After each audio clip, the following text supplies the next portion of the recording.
శ్రీమాత్రే నమః. Welcome back to our channel. Andal తిరువడిగళే శరణం.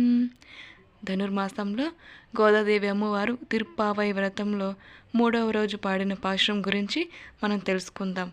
ఈ పాశురం అంటటండి గొప్ప గొప్ప సిరి సంపదలు కలుగుతాయట, అనంతమైన సంపద కలుగుతుందట. అంతటి విశేషమైంది ఈ పాశురం. సరే, ఈ పాశురం గురించి ఫస్ట్ తెలుసుకుందాం.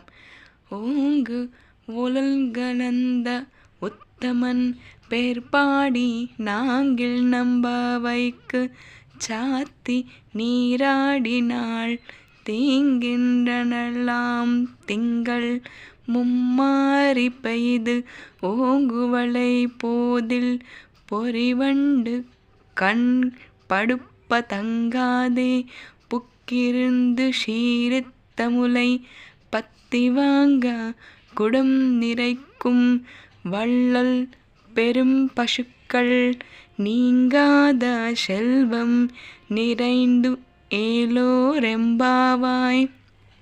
ఇది 3వ రోజు పాశురం. ఏంటి దీని అర్థం అంటే, గొప్ప గొప్ప సంపదలు కలుగుతాయట, అలాగే ఉత్తమమైన వాడిని పాడుదాం. ఎవరు ఉత్తముడు అంటే అమ్మవారు చెబుతుంది వామన అవతారం ఉత్తమమైనదట.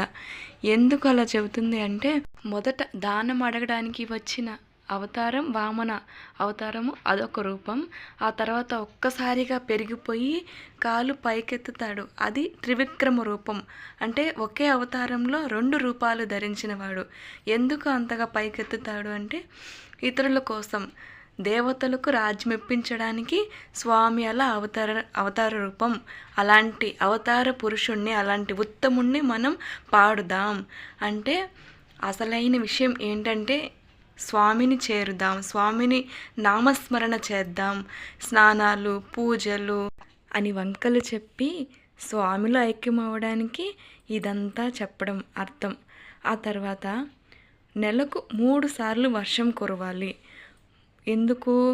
పంటలు సమృద్ధిగా పండడానికి, పశు సంపద పెరగడానికి, సిరి సంపదలు పెరగడానికి అని ఆండాళ్ళ తల్లి చెబుతుంది.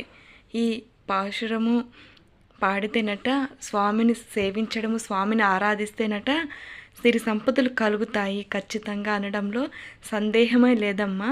పాడుదాం, మనం అందరం కలిసి ఈ వ్రతాన్ని చేద్దాం అని ఆండాళ్ళ తల్లి చెబుతుంది ఈ పాశురంలో. శ్రీమాత్రే నమః.